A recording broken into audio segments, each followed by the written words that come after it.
Okay, today we're going to talk about the body's defenses. So in your packet, if you will turn to the page that says the body's defenses. The body's defenses are dealing with your immune system and how your body gets rid of bad guys. And we're talking about viruses and how they have a shell around them with proteins on them, and bacteria, how they have proteins on them. And they're looking for the cells that their proteins can stick to. So what your immune system does is your immune system knows what proteins are supposed to be in your body. So when it sees a protein that's not supposed to be there, your immune system goes after it. So when we talk about immunity, immunity is the body's way to fight infections by making white blood cells that destroy foreign matter. When you say you're immune to something, it doesn't mean you're never going to get that bad guy again. It just means that you'll have the chance to kill it before it ever makes you sick. You are infected every second of every day. And an infection is when the bad guy is in you and it's harming your cells. Well, when you were little, you got sick a lot. And for example, you might have gotten the chicken pox, or you might have gotten, just a common cold. But by the time you start to feel sick, you've been sick for about 5 days. And your body is letting you know, hey, I'm fighting a war and I need some help. I need you to calm down. I need you to go to sleep. And so it's like if you were walking down the street and somebody beat you up pretty bad, you're going to remember what that person looks like. So if you ever see that person again, you're going to beat that person up pretty bad. And that's what immunity is. When you're immune to something, it simply means you have cells in you that remember what something looked like. So for example, everybody in this room's had the chickenpox vaccine. So you have cells in you that remember what the chickenpox virus looks like. And all those cells do are go around and looking for the chickenpox. So it doesn't mean you're never going to get the chickenpox virus again. If you're immune to something, it means you've had it before. So you have these things called memory cells. And the memory cells remember what the bad guy looks like. So if it ever shows up, it beats it up before it ever has a chance to get you sick. And these bad guys are called pathogens. So on your page, it says pathogen is the foreign material. Bacteria, virus, cancer, splinters, whatever. Okay. The pathogen is what I call the bad guy. It's something that can make you sick, because your cells have a special protein on them that only you have. Nobody in the world has the same protein as you. And your immune system is looking for that protein. So if something gets in you that is not yours, your blood cells know, hey, you don't belong here. So your blood cells are going to go after it to destroy it. Okay. So a pathogen is, the formal definition is a disease-causing agent. It's something that's not yours. It's something that can stick to your cell and kill your cells. Now, cancer can be considered a pathogen. When you have cancer, your cells aren't yours anymore, and they're not doing what they're supposed to do. So your body can destroy cancer cells because it recognizes, hey, these cells aren't working like they're supposed to. When you get a splinter, that's a piece of wood. The proteins on that piece of wood look nothing like any of your proteins, so your body is going to destroy it. It's going to try to destroy it. It's going to try to attack it. So you can think of a pathogen as anything that's not supposed to be there. I remember when we talk about pathogens, we talk about those shapes. So like your brain cells might have circle shapes on them, and your stomach cells might have triangle shapes on them. And the pathogens are looking for those shapes, which leads us to when we talk about your immune system. Okay? With your immune system has two parts, what we call non-specific defense and specific defense. Okay? Non-specific defenses basically is anything your body does regardless. Okay? For example, your skin. Your skin is dead. Nothing can hurt something that's dead. Your skin is solid. Nothing is going to get through your skin. So your skin is going to block bad guys. It doesn't care if it's a bacteria, it doesn't care if it's a virus, pollen, dead skin, hair, it doesn't matter. Mucus. Mucus is nonspecific. It's going to trap trash no matter what. You don't have mucus that just traps bacteria or mucus that just traps viruses. Sweat. Sweat has an acid in it. You sweat every second of every day. So you constantly have a layer of sweat on your skin, which is an acid. So if something lands on your skin, that acid's going to kill it. It doesn't matter if it's a bacteria or virus. That's what we mean by nonspecific.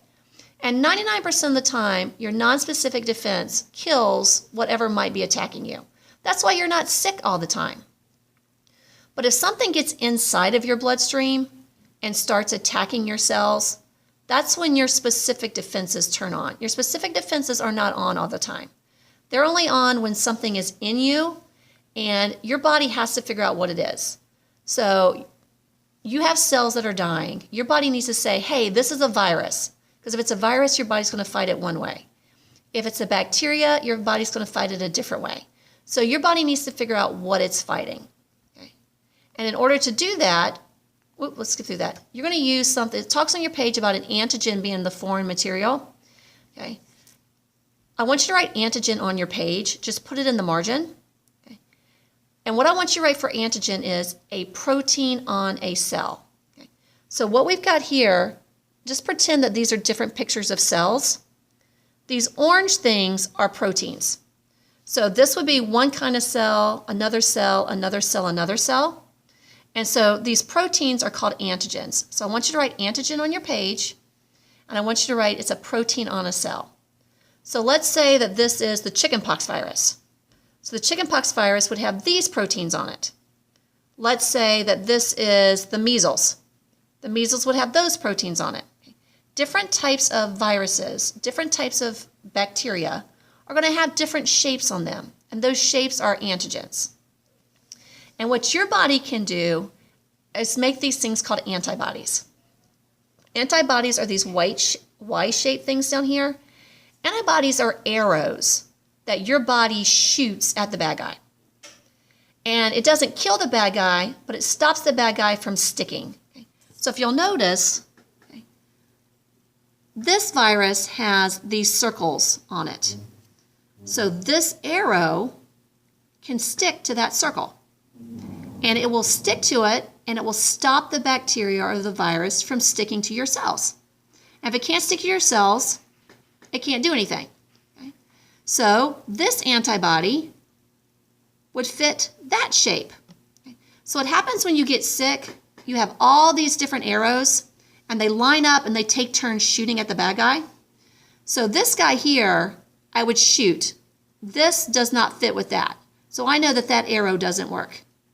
But if I shoot this arrow at that bad guy, I know it works. And so I can use that arrow to help kill the bad guys. So the definition is that antibody are proteins produced by the body that recognize and bind to the antigen for destruction. Think of antibodies as arrows that I shoot at the bad guy. And they have to stick to the bad guy. So if I shoot the wrong arrow, nothing's going to happen. And that's what's happening when you're sick. Your body's trying to figure out what kind of arrow to use. And once your body figures out which arrow to use, you can start shooting at these bad guys, and it stops the bad guys from sticking to your cells. If they can't stick to your cells, they can't infect you. If they can't infect you, you can't get sick. Okay. All right. Okay. So the cells in your body that actually make the antibodies are called B lymphocytes. Okay. I call these the archers. Archers were the people that would shoot arrows during a battle. And so the antibodies are the arrows.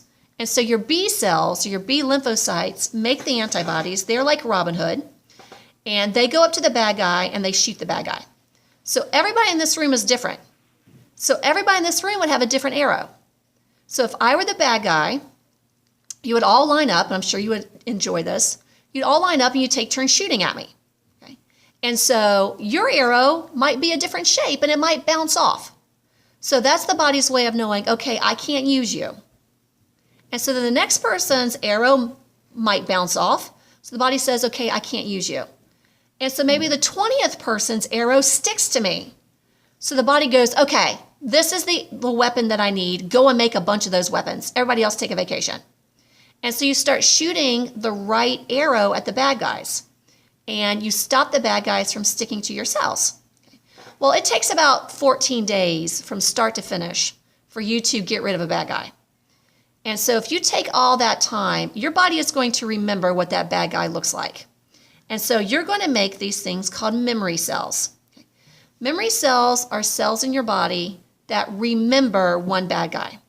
So like I said, everybody in this room either had the chickenpox or you got the chickenpox vaccine. So you have a memory cell in your body. Its only job is to go around and look for chickenpox. So if the chickenpox virus ever gets in you again, your body kills it before it ever gets a chance to make you sick. Okay. Everybody in this room has had the polio vaccination.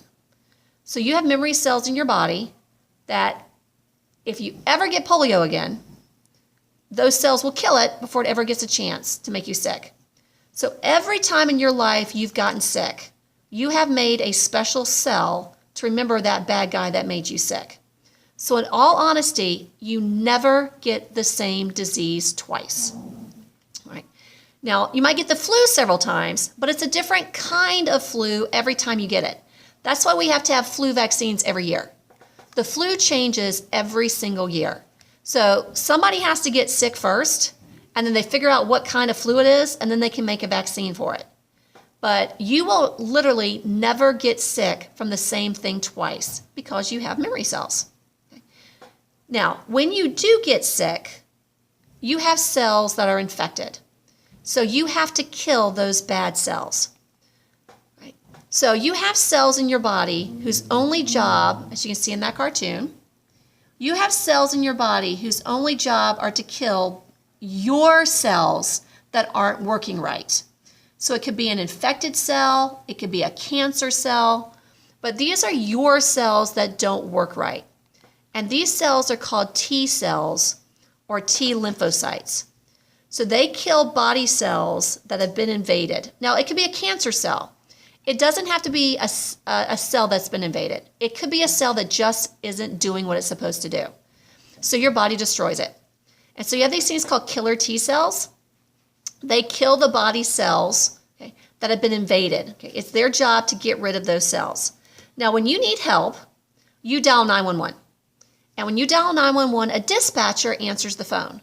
And the dispatcher calls the fire department, tells the fire department where to go, and the dispatcher tells the police department where to go. Well, if you think of the B cells as the police department, they're shooting at the bad guys.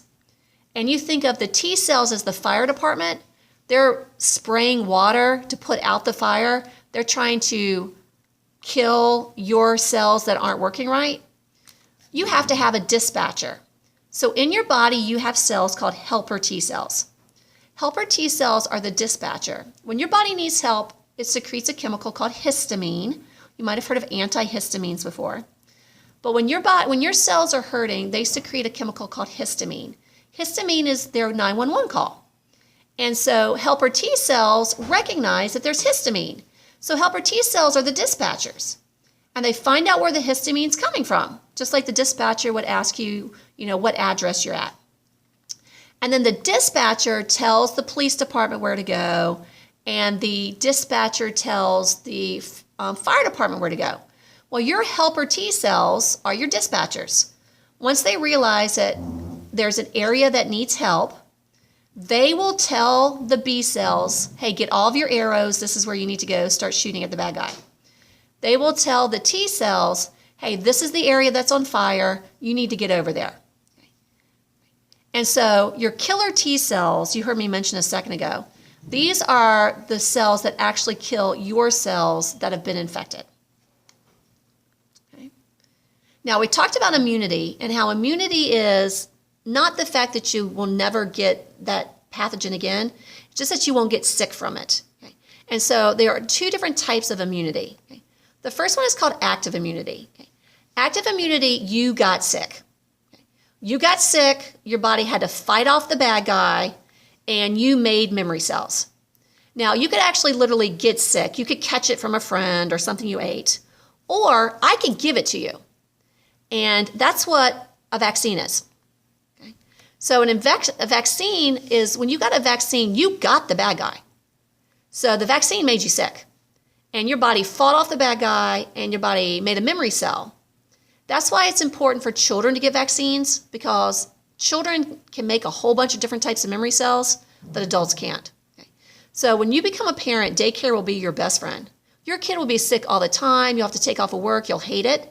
But when your kids start school, they don't get sick as often because they've already gotten all these photographs of what the bad guys look like. And they have memory cells. Okay? And that's why kids get vaccines, so they can make these memory cells.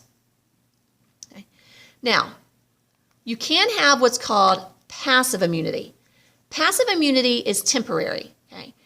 It's where I give you a medicine to help you fight something off, or as a child, your immune system didn't work because when you're a fetus, your mom killed off everything for you. And so in breast milk, your mom gives you some antibodies to help fight off diseases until you can make your own. Okay? And so passive immunity is temporary. Once you start making what you need, your body kills everything off. Okay? Now on your page, it does talk about this thing called initial and secondary responses. So I do need for you just to write down what this means real fast. Okay? The initial response, when you get sick for the very first time, you get sick. You feel bad. That's what we call the initial response. You've never seen that bad guy before. So you have to make memory cells. You have to kill it, and you're going to remember what it looks like. So I need you to note that the initial response, you got sick for the very first time. You'd never seen that bad guy before, and it made you sick. Okay? And you make memory cells. The secondary response is anytime you see that bad guy again. With the secondary response, you're not going to get sick because you have memory cells that remember what it looks like, and so your memory cells will destroy it really fast. So that's what that is talking about there. Just note that the initial response is the very first time you ever get that bad guy. You're going to get sick because your body has to figure out what it is, your body has to fight it off, but then you'll make a memory cell that remembers it. The secondary response happens if you ever see that bad guy again. You're not going to get sick. You consciously won't even realize it's there because your memory cells will kill it before it ever has the chance to start killing your cells and making you feel bad. Okay? So at this point in time, you should have all of the body defense page filled out.